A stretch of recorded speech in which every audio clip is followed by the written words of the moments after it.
NCJS का question है olympiad का। Student of mass 75 kg rides a bicycle of 25 kg। 75 kg के आदमी है भाई, 25 kg का साइकिल चला रहा है। The student has habit to standing on the pedal. उछिल उछिल के साइकिलवा चलाते हैं ना, जिसे खड़ा होके, वैसे उछिल उछिल के चलाने का एक आदत है। वन लेग उछिल के माने सीट पे बैठे नहीं है, वैसे खड़ा होकर साइकिलवा चला रहे हैं, one leg at A time. अच्छा भाई, पैडल जब मारते हैं आप तो एक एगो पैरवा के ना एक बार एगो पैरवा से पैडलवा के पूरा दबा देते हैं, पूरा अपना बाहर उसी पे खड़ा हो जाते हैं चढ़ के। और दूसरा पैरवा जस्ट ऊपर ऐसे आता है, पहला पैरवा नीचे जाता है, तब फिर दूसर का पैरवा पूरा बाहर दे देते हैं, तो दूसर का पैरवा नीचे जाता है, पैडल ले ले तो पहिल का पैरवा ऊपर आता है। तो एक बार में पूरा भार एगो पैडल पे दे रहा है, सो that the force of his weight drives the bicycle. ठीक है, उसका वेट के कारण ही पैडल घूम रहा है। Distance between the top and bottom position of pedal is 20 centimetre. Pedal जब मार रहा है तो टॉप और बॉटम, जैसे पैडलवा मारेगा तो एगो पैरवा नीचे रहेगा तो दूसर का एकदम ऊपरे रहेगा, क्योंकि 180 डिग्री पे पूरा रहता है दोनों पैडल। फिर पहिल का पैरवा नीचे जाएगा तो दूसर का पूरा ऊपरे आ जाएगा, तो नीचे से ऊपरे के दूरी 20 सेंटीमीटर दिले बाटे। Ratio of pedal wheel bigger and the gear on the rear wheel is 10। ये किसका रेशियो भाई? तो the ratio of pedal wheel मतलब पैडल मारते समय चेन लगाया हुआ रहता है ना साइकिल में। देखिए, तो जहाँ पैडलवा मारते हैं वहाँ तनी ऐसे रहता है और पिछल का तनी छोट रहता है ऐसे। तो इसी दोनों का रेडियस, इसका रेडियस और इसका रेडियस का रेशियो 10 दिया हुआ है। ठीक है, पैडल जिसमें मार रहे हैं अब पीछे जगह जहाँ चैनवा उतर जाता है, चैनवा लगाने वाला, और जहाँ पेडलवा मारते हैं वो दोनों का रेडियस जो है डिस्क का वो 10 है। ठीक, रेडियस ऑफ रियर व्हील 25। अब पिछल का जो चक्का है एकरा में तो पैडल मारना है भैया, इसे गियर ऐसे लगाया हुआ है ऐसे, आ एकरे थ्रू बड़का चकवा पीछे वाला लगावल रहता है, तो पिछड़का चकवा 50 सेंटीमीटर रेडियस के है। द स्टूडेंट टेक्स, मतलब भैया वो 6 सेकेंड में वो पूरा ऊपर एक पैर को नीचे ले आ रहा है दूसरका के ऊपर, अब पुनः वो दूसरका पैरवा के नीचे और पहिलका के ऊपर, मतलब एक रोटेशन कंप्लीट मार दे रहा है 6 सेकेंड में full pedal. And spend only that much energy so that the cycle runs continuously with constant velocity. तो देखिए भाई, एक इतना एनर्जी में कुछ लॉसो हो रहा होगा, हीट में, साउंड में, तो उतने एनर्जी बच रहा है जिससे कि साइकिलवा जो है वो कांस्टेंट स्पीड से चल पा रहा है। तो पहला है calculate the average power that a student provide to cycle. कुल मिला के भैया यह सिचुएशन है। देखिए, ये पैडल लगा हुआ है इसमें, अब एक ऊपर वाला पैडल और नीचे यहाँ से यहाँ तक का 20 सेंटीमीटर दूरी हो, एक और रेडियस का रेशियो दिया है 10। ठीक है, देखिए दोनों के रेडियस का रेशियो 10 दिया हुआ है। क्लियर? फालतू टाइम पास करने से कोई फ़ायदा नहीं है भाई। देखिए, पैडल जब मारेगा तो पैरवा से दबाएगा तो mgh नीचे आएगा, और एच कितना होगा 20 सेंटीमीटर, यानी उसको मीटर में 20 × 10⁻2 लिखे। अब 6 सेकेंड टाइम है, तो 6 सेकेंड में देखिए पावर का फॉर्मूला क्या होता है, कितना साइकिलिस्ट पावर लगाएगा, तो वर्क डन बाई टाइम।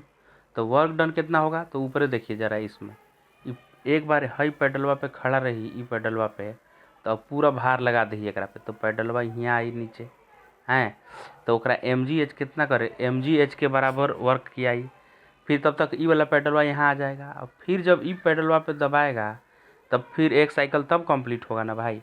एकरा पे mgh फोर्स लगाया, mg फोर्स और h लगाती, तो आधे साइकिल ना हुआ, वापस ई वाला यहाँ आएगा और फिर से एकरा पे ऊपर फोर्स लगाया तो इहो नीचे आए, तब ना एक साइकिल कंप्लीट हुई भाई। तो एक साइकिल में 2 बार mgh हो रहा है।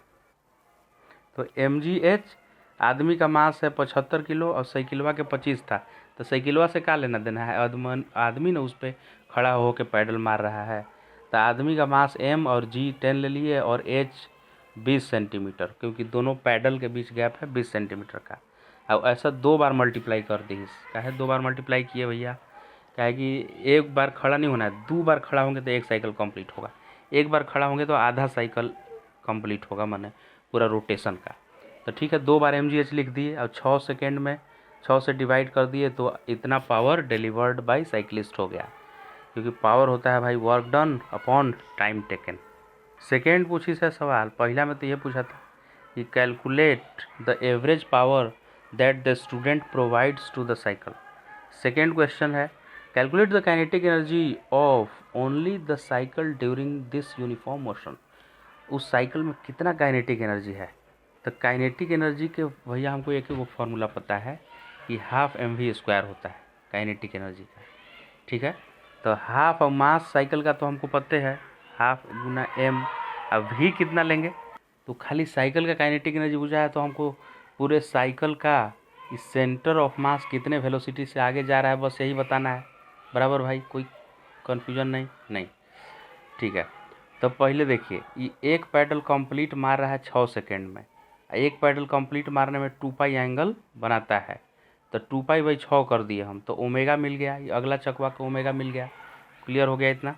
अब ये अगला चकवा नहीं जब पैडलवा मार रहे हैं वहाँ के, तो इसका टेंजेंशियल वेलोसिटी, मतलब एक आप यहाँ पे पॉइंट ए कंसीडर करें और दूसरा ये पीछे वाला जो है ना जहाँ चैन उतार जाता है साइकिल चलाने समय, उस पर एक बी पॉइंट कंसीडर करें। तो ए और बी के बीच दूरी क्या होगा, सेम रहेगा, कांस्टेंट।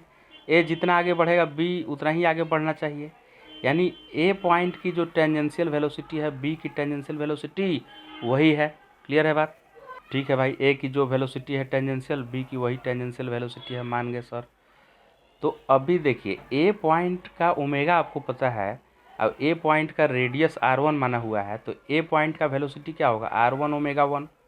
अब वैसे ही बी पॉइंट का वेलोसिटी होगा, बी पॉइंट r2 रेडियस से कनेक्टेड है तो r2 ओमेगा 2 होगा।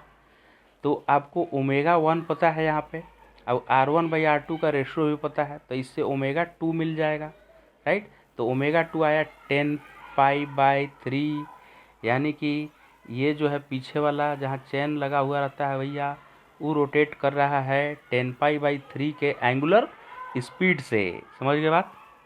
अब इससे क्या कनेक्टेड रहता है, इस चक्का कनेक्टेड रहता है, पीछे वाला चक्का, बराबर। तो इसका जितना ओमेगा है इस बड़े वाले चक्का का उतना ही ओमेगा है, ठीक है। ऐसे इससे कनेक्टेड क्या है, चक्का है, तो इसका जितना ओमेगा होगा ये एक चक्कर मारेगा जितने समय में ये चक्का को ही पीछे वाला घुमा देगा। तो ठीक ओमेगा इसका अगर आपको ओमेगा पता है तो इसका बड़का चकवा के भी ओमेगा वही ले लेंगे 10 बाई 3। अब बड़का चकवा के रेडियस मल्टीप्लाई कर दिए 50 सेंटीमीटर यानी 0.5 मीटर, तो 0.5 इंटू ओमेगा किए आर ओमेगा, तो बड़का चकवा के टेंजेंशियल स्पीड मिल गया हमको। देखिए बड़का चकवा के ओमेगा वही है जो पीछे वाला ही छोटका रिंगवा के है इसे हैं, तो इसका ओमेगा हम ले लिए, तो इसमें रेडियस से बड़का के मल्टीप्लाई कर दिए, तो आर ओमेगा में बड़का चक्का का टेंजेंशियल वेलोसिटी मिल गया 5 पाई बाई 3। तो बड़ा चक्का का आपको जब मिल गया कि 5 पाई बाई 3 वेलोसिटी से मूव कर रहा है टेंजेंशियल वेलोसिटी से, तो प्योर रोलिंग के केस में क्या होता है, velocity of centre of mass क्या होता है, velocity of centre of mass वही आर ओमेगा होता है, यानी आर इंटू ये चक्का का ओमेगा। देखिए ये जो वेलोसिटी मिला ना, ये वेलोसिटी, अब ये मत समझिए कि इस पॉइंट का ग्राउंड के रिस्पेक्ट में मिला, ये वेलोसिटी सेंटर ऑफ मास का वेलोसिटी मिला, ठीक है। इसका तो ओमेगा मिला आपको, इसका ओमेगा वही 10 पाई बाई 3 रहा। अब v equal to r omega लिखने से सेंटर ऑफ मास का वेलोसिटी आया, इसका वेलोसिटी तो आर ओमेगा और वी सी एम दोनों ऐड होकर होगा।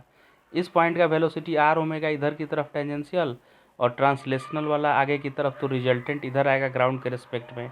और वैसे ही जो पूरा ग्राउंड के कांटेक्ट में आएगा उसका वेलोसिटी इंस्टेंटेनियस 0 होता है, क्योंकि सेंटर ऑफ मास आगे बढ़ रहा है ट्रांसलेशन के कारण, आर ओमेगा पीछे लग रहा है, तो रिजल्टेंट इन दोनों का 0 होता है, क्योंकि प्योर ट्रांसलेशन में r omega equal to v c m होता है। तो आर ओमेगा व्हील का लिखे तो ये सेंटर ऑफ मास का वेलोसिटी मिल गया, तो चक्का के सेंटर ऑफ मास का वेलोसिटी मिल गया अब हमको। तो काइनेटिक एनर्जी पूछा है तो हाफ mv² अब लिख देंगे, उसमें साइकिल का मास। अब काइनेटिक एनर्जी यहाँ रोलिंग वाला नहीं सोचना है कि rotational kinetic energy half I omega square लिखिए और प्लस ट्रांसलेशनल काइनेटिक एनर्जी लिखिए, क्योंकि वैसे तो इस व्हील का अलग लिखना पड़ेगा, आगे वाले व्हील का इन्फॉर्मेशन है ये नहीं है कि आगे वाला व्हील कितना से जा रहा है, उसका मोमेंट ऑफ इनर्शिया भी नहीं दिया हुआ है व्हील का कि मोमेंट ऑफ इनर्शिया कितना है, तो वो रोटेशनल ट्रांसलेशनल अलग अलग नहीं पूछा है, ओनली काइनेटिक एनर्जी पूछा है। तो ओनली काइनेटिक एनर्जी मतलब हम ओवरऑल पूरा साइकिल का काइनेटिक एनर्जी लेंगे। तो centre of mass pure translational motion कर रहा है, इसलिए हाफ एम वेलोसिटी जो पूरा सिस्टम का है, उस वेलोसिटी के सेंटर ऑफ मास का वेलोसिटी लिख दिए half m v square, mass of cyclist लिख दिए, साइक्लिस्ट नहीं साइकिल का मास, क्योंकि ओनली साइकिल का काइनेटिक एनर्जी पूछा है। और वेलोसिटी ऑफ साइकिल आया है 5π/3, तो 5π/3 का स्क्वायर कर दिए, तो इससे काइनेटिक एनर्जी मिल गया। देखिए यहाँ बोला था कैलकुलेट काइनेटिक एनर्जी, ये नहीं बोला है रोटेशनल ट्रांसलेशनल कौन सा, kinetic energy only the cycle during uniform motion, खाली साइकिल का बताना है। तो थर्ड में पूछा है what fraction of this kinetic energy is loss in energy in various dissipative mechanism. तो देखिए बेचारा पैडल मार के और एक साइकिल में 300 जूल एनर्जी दिया था, वो तो नीचे टाइम से डिवाइड किए हैं तो पावर लेने के लिए, लेकिन एनर्जी कितना दिया है, 300 जूल दे रहा है एक कंप्लीट साइकिल में, और उसका वेलोसिटी काइनेटिक एनर्जी इतना ही गेन कर पा रहा है। तो कितना फ्रैक्शन उसका, कितना फ्रैक्शन ये पूछ रहा है कि what fraction of this kinetic energy of cycle is loss of energy in various dissipative mechanism. चूँकि क्वेश्चन में दिया कि कांस्टेंट वेलोसिटी से चलाना है, और कांस्टेंट वेलोसिटी से चलाने के लिए इतना ऊर्जा देना पड़ रहा है पर साइकिल, यानी 300 जूल, यानी 300 जूल ही डिसिपेट हो रहा है एनर्जी, तभी तो हमको पर साइकिल 300 जूल देना पड़ रहा है। क्वेश्चन में लिखा है ना कि 300 जूल आपको प्रोवाइड करना पड़ रहा है कांस्टेंट वेलोसिटी से चलाने के लिए, यानी कि डिसिपेट 300 ही हो रहा है। और काइनेटिक एनर्जी जो पैडल हम मार रहे हैं उससे 342.6 जूल मिल रहा है एनर्जी पूरा पैडल मारने से एक साइकिल, तो 342.6 मेरे पैडल मारने से एनर्जी दिया जा रहा है। और जबकि साइकिलिस्ट को 300 जूल ही वर्क करना पड़ रहा है एक कंप्लीट साइकिल में उसको कांस्टेंट वेलोसिटी मेंटेन करने के लिए, यानी कि पर साइकिल इतना ही एनर्जी ख़त्म हो रहा होगा, लॉस हो रहा होगा हीट साउंड में, तभी इतना ही एनर्जी देकर और उसको कांस्टेंट वेलोसिटी मेंटेन कर लिया गया है। तो 300 लॉस हुआ एनर्जी पर वन साइकिल, और इतना मेरे पैडल मारने से काइनेटिक एनर्जी मिला। तो लॉस इन काइनेटिक एनर्जी का फ्रैक्शन कितना हो गया 300/342, जैसे कि 342.6 रुपया है, आप घर से लेके निकले और 300 रुपया के खर्चा कर दिए, चाट पकौड़ा खा गए मेला में, तो कितना पैसा का आपका लॉस हुआ। तो जितना पैसा आप चाट पकौड़ा खा गए 300 रुपया, और जितना घर से लेके आए थे टोटल इनपुट दिया गया था 342.6, तो इसी के रेशियो को बोलेंगे। जैसे 4 रुपया में 3 रुपया आप खर्च कर दिए, तो 3 लिखेंगे यहाँ और नीचे 4, टोटल पैसा कितना था जेबी में, तो उसी से लॉस कितना हुआ, फ्रैक्शन लॉस आ गया 0.87 विच इज इक्वल टू 0.9, और परसेंटेज लॉस हो गया 90%। सेकेंड पार्ट में काइनेटिक एनर्जी फाइंड करते समय पूरे साइकिल का काइनेटिक एनर्जी इसलिए फाइंड किए क्योंकि पूरा साइकिल रोलिंग मोशन नहीं कर रहा है, पूरा साइकिल तो ट्रांसलेशन ही कर रहा है, ऐसे आगे बढ़ रहा है। और पूरे साइकिल का सेंटर ऑफ मास का वेलोसिटी वही होगा जो पीछे वाले व्हील का सेंटर ऑफ मास का वेलोसिटी है, क्योंकि सेंटर ऑफ मास का तो ये जितना आगे वाला व्हील जितना आगे बढ़ेगा, पीछे वाला आगे वाला व्हील जितना आगे बढ़ेगा, पीछे वाला व्हील का सेंटर ऑफ मास, तो जितना पीछे वाले चक्का के सेंटर ऑफ मास का वेलोसिटी है, आगे वाले चक्का का भी सेंटर ऑफ मास का वेलोसिटी सेम है, यानी कि पूरा साइकिल उसी वेलोसिटी से आगे की तरफ मूव कर रहा है। और चूंकि साइकिल पूरा का पूरा साइकिल रोलिंग नहीं कर रहा है, पूरा का पूरा साइकिल तो ट्रांसलेशन नहीं कर रहा है, खाली उसका चक्का रोलिंग कर रहा है, तो मुझे ओवरऑल पूरे साइकिल का काइनेटिक एनर्जी पूछा है, इसलिए मैंने हाफ mv² लिखा काइनेटिक एनर्जी। तो इस तरह से आप इसके तीनों क्वेश्चंस को, फर्स्ट सेकेंड थर्ड तीनों क्वेश्चन को सॉल्व कर सकते हैं।